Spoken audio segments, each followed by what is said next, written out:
Pernah kebayang nggak sih apa yang terjadi waktu sebuah sistem pemerintahan mutusin buat berubah total? Nah, hari ini kita bakal ngebongkar kisah nyata dari Bogor. Ini cerita tentang reformasi, ribuan nasib manusia, dan gimana semua ini bakal ngubah cara kita berurusan sama layanan publik. Kita mulai dari angka ini, 9.687. Coba deh lihat baik-baik. Ini bukan sekedar data statistik loh. Angka ini adalah jumlah manusia, jumlah keluarga, jumlah harapan yang jadi pusat dari sebuah transformasi gede-gedean. Coba deh bayangin suasananya. Satu hari yang cerah, satu stadion raksasa, dan di dalamnya nasib ribuan orang yang udah ngabdi bertahun-tahun ditentukan dalam sekejap. Ini bukan adegan film ya, ini beneran terjadi. Jadi, sebenarnya apa sih yang terjadi?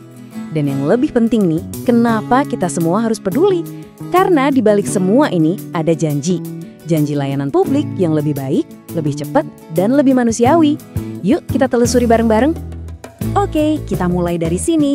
Pagi itu, tanggal 14 November 2025. Stadion Pakansari yang biasanya riuh sama sorak-sorai pertandingan bola, hari itu penuh sama lautan manusia berseragam korpri. Auranya tuh beda banget di udara, rasanya campur aduk antara penantian, deg-degan, dan harapan besar. Dan inilah puncaknya, pernyataan dari Bupati Bogor, Rudi Susmanto. Ini bukan sekedar basa-basi seremonial loh. Ini tuh sebuah deklarasi, pengumuman bahwa era lama udah selesai. Pemerintah daerah secara resmi mengubah fondasi birokrasinya. Tapi sebentar, coba kita geser fokusnya sejenak dari kebijakan ke manusianya. Karena di balik setiap angka statistik, selalu ada cerita perjuangan. Cerita orang-orang yang selama ini jadi tulang punggung layanan, tapi hidupnya selalu di bawah bayang-bayang ketidakpastian. Lantas, siapa sih sebenarnya 9.687 orang ini? Mereka ini wajah-wajah yang mungkin sering kita temui. Staf administrasi di kelurahan, teknisi lapangan yang benerin jalan, sampai tenaga kebersihan di sekolah anak kita. Coba dengerin apa kata Rina? Takut tidak diperpanjang. Nah, perasaan inilah yang menghantui ribuan honorer selama bertahun-tahun. Jadi pengangkatan ini bukan cuma soal gaji, tapi soal ketenangan batin. Soal akhirnya bisa merencanakan masa depan tanpa rasa was-was. Terus ada Dudi. Kisahnya ini mewakili mereka yang kerja di balik layar. Para pekerja esensial yang bikin kota kita tetap berjalan, tapi sering banget nggak kelihatan. Dengan status baru ini, pekerjaan mereka nggak lagi dianggap remeh. Ada pengakuan dan ada tanggung jawab yang jelas dan terukur. Dan yang ini cerita Ibu Mulyani, bengong. Satu kata doang, tapi itu udah ngegambarin keterkejutan, keharuan, dan kelegaan setelah puluhan tahun mengabdi. Ini momen dimana pengabdian yang panjang banget akhirnya ketemu sama penghargaan. Ini soal martabat yang dipulihkan. Oke, cerita-cerita tadi kuat banget kan? Sekarang, ayo kita bedah dari sisi sistemnya.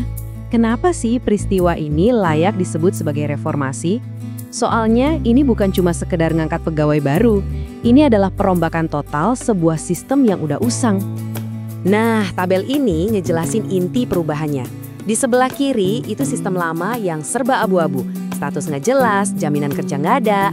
Terus di sebelah kanan itu sistem baru yang hitam di atas putih. Mereka sekarang resmi jadi aparatur sipil negara atau ASN. Ada kontrak, ada target kinerja, ada akuntabilitas. Ini lompatan besar dari era informal ke era profesional. Reformasi ini tuh berdiri di atas 4 pilar strategis. Pertama, penataan ulang status mereka jadi jelas. Kedua, transparansi. Pemerintah mengklaim prosesnya bersih dari pungli. Ketiga, efisiensi anggaran lewat model paruh waktu yang cerdas. Dan keempat, yang paling penting, ini soal memperkuat garda terdepan pelayanan publik kita. Dan perlu dicatat ya, ini semua bukan kebijakan simsalabim yang muncul tiba-tiba. Semuanya dibangun di atas fondasi hukum yang kuat, dari level undang-undang nasional sampai peraturan bupati. Ini nunjukin kalau ini adalah langkah yang udah diperhitungkan matang-matang, bukan sekedar reaksi sesaat.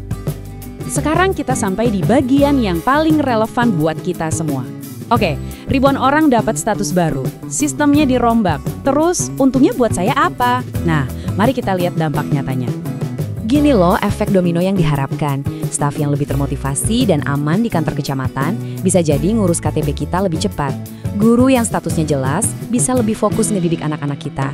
Petugas kesehatan di puskesmas bisa ngelayanin lebih tanggap. Tim teknis jadi lebih bertanggung jawab sama jalan yang bolong. Sederhana, tapi dampaknya kerasa banget. Jadi secara konkret, inilah yang seharusnya kita rasain nanti. Urusan administrasi lebih lancar, pengaduan kita didengerin, kualitas layanan dasar membaik, dan fasilitas umum jadi lebih terjaga. Ini juga jadi modal penting buat loncat ke era layanan digital yang lebih canggih. Tentu aja, euforia ini harus diimbangi dengan sikap yang realistis. Ngangkat hampir 10.000 orang itu satu hal, tapi mastiin mereka semua kerja optimal itu hal lain lagi. Ini tuh baru garis start, bukan garis finish. Masih banyak banget PR yang menanti. Gimana caranya nempatin orang yang tepat di tempat yang tepat? Gimana cara ngelatih mereka biar siap sama tuntutan zaman sekarang? Dan yang paling krusial, gimana caranya ngebangun sistem evaluasi kinerja yang benar-benar ketat? Karena status baru ini harus dibarengi sama performa. Janji perbaikan layanan sekarang harus dibuktikan.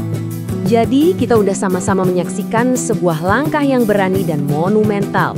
Satu kebijakan yang berpotensi mengubah lanskap pelayanan publik di Bogor. Pertanyaan besarnya sekarang, apakah momentum ini bakal terus dijaga? Apakah ini bakal jadi fajar baru buat birokrasi yang lebih melayani? Atau cuma sekedar perubahan status di atas kertas? Jawabannya ada di implementasinya. Dan kita semua yang akan menjadi saksinya.